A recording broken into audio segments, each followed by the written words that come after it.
everyone, my name is Brittany and we're so excited you're joining us today. Today we're talking about the story of Naboth's vineyard.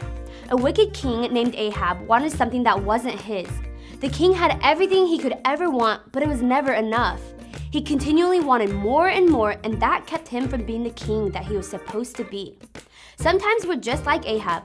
We let wanting stuff, especially other people's stuff, distract us from what is most important and keep us from who we are supposed to be. It really all comes down to a trust issue. When we don't have what we want, when we want it, will we still trust Jesus? And this is what we're talking about today, trusting Jesus. And that's why we're saying every day I can trust Jesus. We're gonna start things off together by singing a song, so go ahead, stand up, and sing this out with us as loud as you can.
amazing! Thank you so much for singing along with us.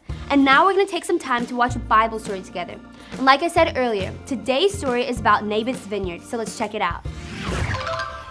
It's time for a Bible story. This story is about a guy named Naboth. Oh, bless you. What? No, I didn't sneeze. I said Naboth. Allergies getting you, huh? You need a Kleenex, bud? No, I'm not sneezing. I'm saying his name, Naboth. Oh, gotcha. Continue. Naboth lived a long time ago in the land of Israel.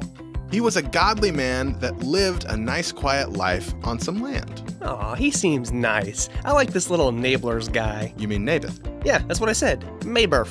I think you're saying it wrong. His name was Naboth. Bless you. Never mind.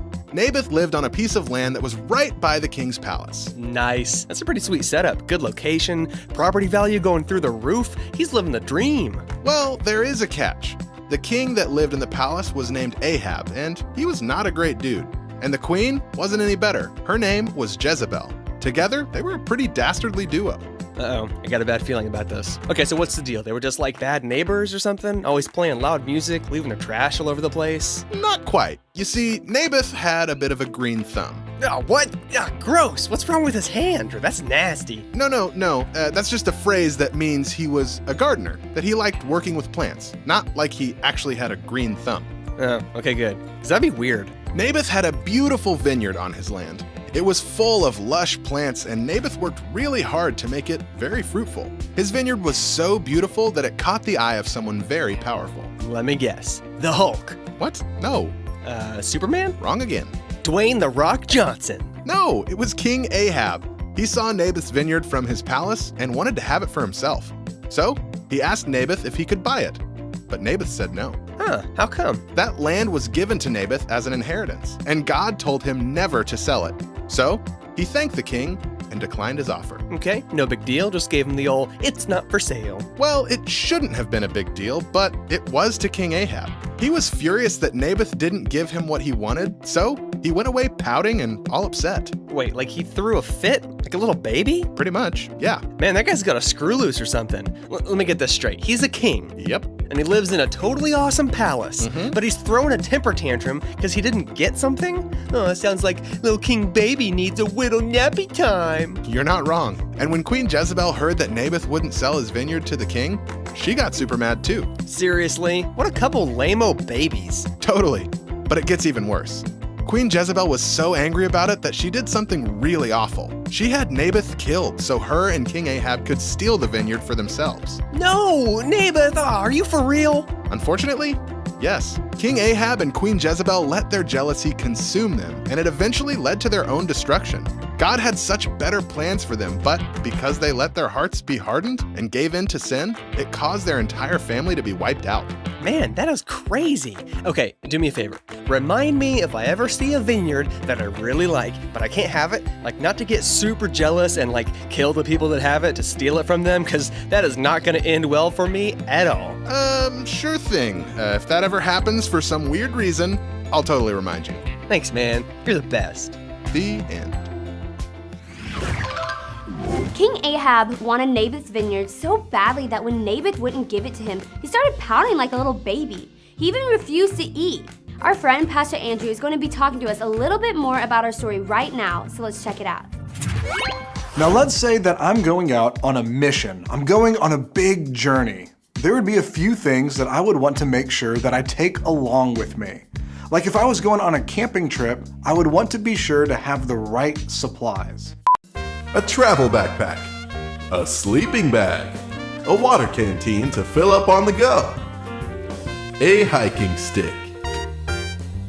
Okay, so I've got my stuff, got what I need for this journey, but I've got to be careful to not add extra supplies. You know, sometimes we want to take extra things with us, but more is not always better.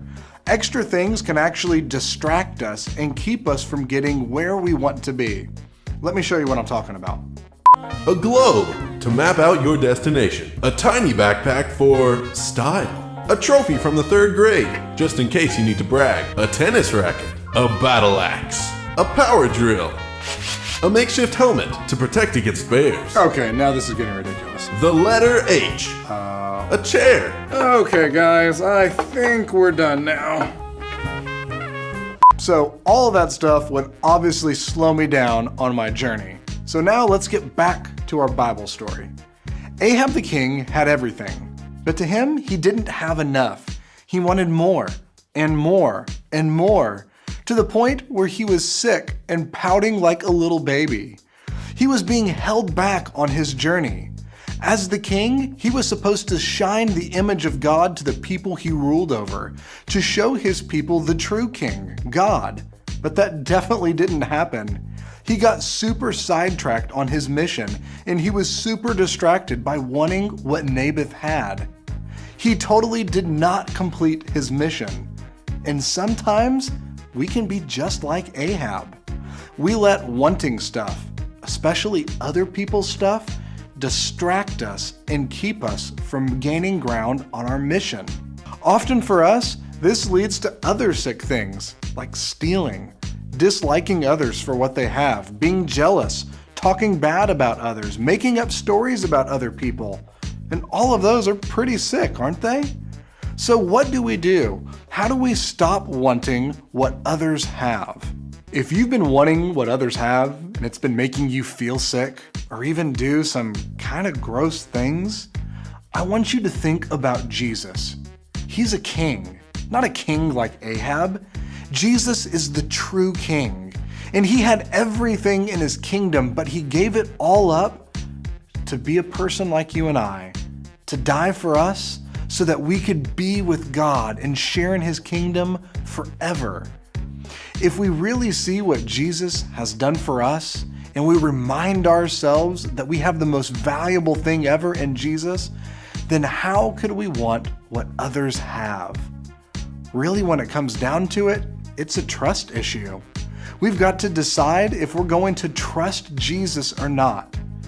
Remember, every day, I can trust Jesus. It all comes down to trust. When we don't get what we want, when we want it, will we still trust Jesus? Or will we be like King Ahab and get so focused on other people's stuff that it makes us sick? What kind of stuff makes you act a little like King Ahab? Is it your friends' games, their clothes, their toys, their shoes, their house? Or is it something else entirely? Remember what Pastor Andrew said. If we really see what we have in Jesus and remind ourselves that we have the most valuable thing ever, how could we want what others have? We already have everything in Jesus. And every day we can trust Jesus. So that's it for this week. Thank you so much for joining us, and we'll see you next time.